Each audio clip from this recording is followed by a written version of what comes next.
और हेडलाइंस के बाद देखेंगे खबरें। सबसे पहले बात करेंगे भोजपुरी के सुपरस्टार पवन सिंह और खेसारी लाल यादव की। तो आपको बता दें कि बॉलीवुड के ये दो बड़े स्टार कभी एक दूसरे के पक्के दोस्त माने जाते थे, लेकिन अब इनकी दुश्मनी जग जाहिर हो गई है। काफ़ी लंबे अरसे से दोनों में ठनी हुई है। इन दोनों का विवाद दरअसल इतना गहरा गया है कि भोजपुरी फिल्म इंडस्ट्री दो खास जातियों में बटी नजर आ रही है। यहाँ तक कि खेसारी लाल यादव ने मुख्यमंत्री नीतीश कुमार से खुद और परिवार की सुरक्षा की गुहार लगाई है। वहीं पवन सिंह ने मुख्यमंत्री नीतीश कुमार से भोजपुरी इंडस्ट्री में जातीय जहर पर अंकुश लगाने की मांग की है। इससे पहले भी भोजपुरी फिल्म इंडस्ट्री विवादों में फंसती नजर आई थी। कभी इस इंडस्ट्री पर जातीयता के नाम पर बंटने का आरोप लगता रहा है, तो कई बार अश्लीलता को बढ़ावा देने का भी आरोप लगता रहा है।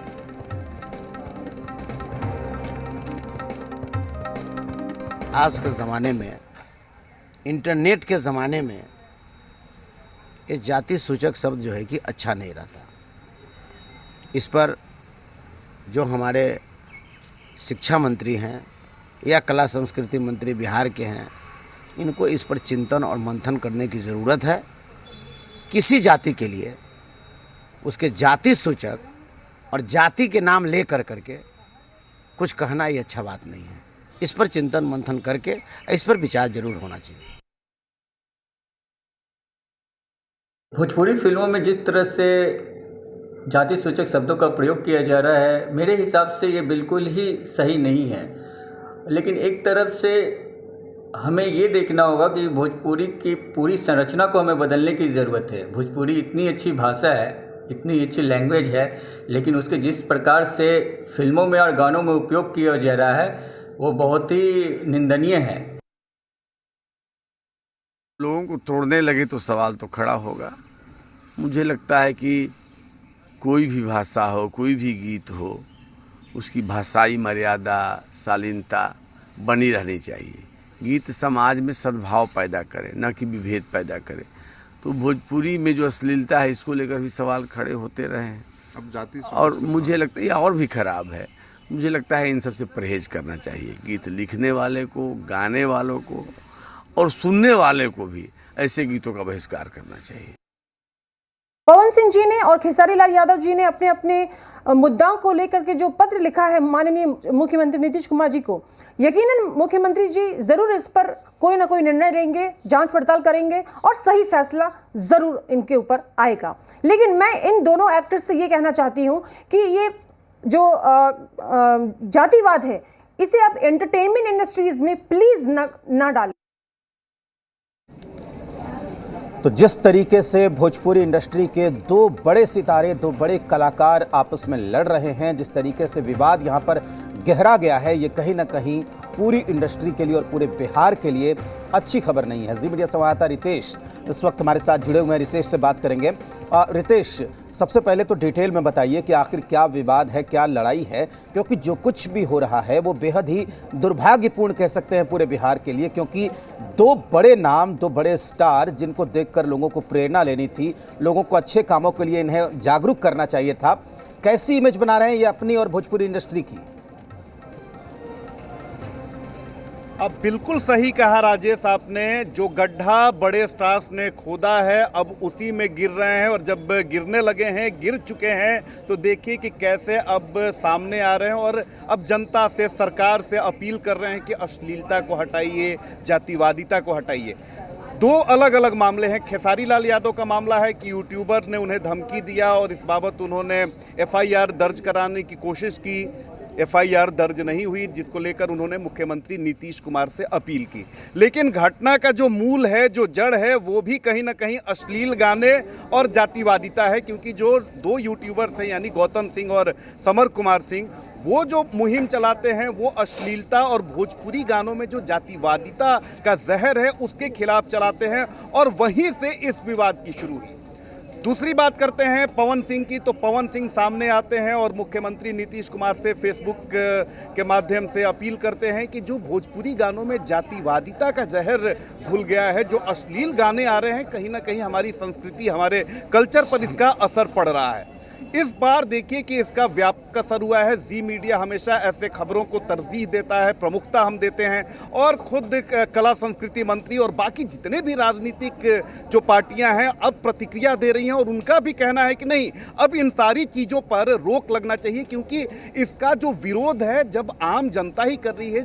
भोजपुरी सबसे ज़्यादा बिहार में बोली जाती है, और भोजपुरी गाना ही जब लोग सुनने से परहेज करेंगे तो आप समझ सकते हैं कि किस ओर जा रहे हैं। आप समझिए कि कितनी दुर्भाग्यपूर्ण स्थिति है कि भोजपुरी गाने मिलियंस में जाते हैं, और मिलियंस में क्यों जाते हैं? क्योंकि द्व्यर्थी गाने होते हैं, पिक्चराइजेशन बड़े खराब होते हैं, तो अश्लील पूरी तरीके से अब तो जाति का तड़का लग गया है। कितनी दुर्भाग्यपूर्ण स्थिति है कि राजधानी पटना में किसी भी आप मल्टीप्लेक्स में चले जाइए, किसी भी हॉल में चले जाइए, भोजपुरी फिल्मों को नहीं लगाया जाता है। कारण क्या है? कि दर्शक नहीं आते हैं। दर्शक क्यों नहीं आते हैं? क्योंकि भोजपुरी फिल्मों में, गानों में अश्लीलता है, भोंडापन है, इस वजह से दर्शक इसे देखना नहीं पसंद करते। अब कहीं ना कहीं इसका खामियाजा जो भोजपुरी के स्टार्स हैं, यानी पवन सिंह हैं, यानी खेसारी लाल यादव हैं, उनको अब भुगतना पड़ रहा है। क्योंकि हालिया दिनों में देखेंगे तो इनकी फिल्म्स जो हैं वो ना के बराबर आ रही हैं। फिल्में जो आ रही हैं उन्हें कोई देखने वाला नहीं है, फ्लॉप हो रही हैं। प्रोड्यूसर जो हैं वो पैसा नहीं डालना चाहते हैं। यानी कहीं ना कहीं भोजपुरी इंडस्ट्री पर ही अब खतरा मंडराने लगा है। और सबसे ज्यादा अगर इन स्टार्स की कमाई है तो भोजपुरी मूवी से ही कमाई है, भोजपुरी गानों से कमाई है। जब लोग ही नहीं देखेंगे तो जाहिर सी बात है। और उसके बाद देखिए कि ये सामने आते हैं और अब कड़े कानून बनाने की बात कर रहे हैं। जी राजेश। रितेश, एक सवाल है, आखिरी सवाल है इस पूरे मुद्दे को लेकर कि जिस तरीके से बिहार की राजनीति और राजनीतिक दल भी इन दोनों के मसले पर बटे हुए नजर आ रहे हैं, पक्ष विपक्ष में, तो क्या कोई बड़ी राजनीति भी काम कर रही है इस लड़ाई के पीछे? बिल्कुल सही कहा राजेश साहब ने, क्योंकि माना जाता है कि पवन सिंह जो हैं वो बीजेपी के खेमे के हैं, और बाकायदा उन्होंने गृह मंत्री अमित शाह के सामने बीजेपी की सदस्यता भी हासिल की, और कई दफ़े वो बीजेपी के स्टार प्रचारक भी रह चुके हैं। खेसारी लाल यादव की बात करें तो खेसारी लाल यादव का ज़्यादा झुकाव आरजेडी की तरफ से देखा जाता है, और साल 2019 के लोकसभा चुनाव में ये पुरजोर चर्चा थी कि हो सकता है कि उन्हें महाराजगंज सीट से लोकसभा का टिकट आरजेडी की तरफ से मिल सके, लेकिन हुआ नहीं। लेकिन अभी भी गाहे बगाहे उनकी मुलाकात तेजस्वी यादव से होती है। कुछ दिन पहले ही उन्होंने लालू प्रसाद यादव के समर्थन में एक गाना भी गाया था। तो दोनों स्टार्स को जो राजनीतिक दल हैं वो राजनीतिक खेमे से के चश्मे से देख रहे हैं कि बीजेपी खेमे के पवन सिंह हैं, तो लिहाजा पवन सिंह पर जो विपक्षी पार्टियां हैं वो निशाना साध रही हैं।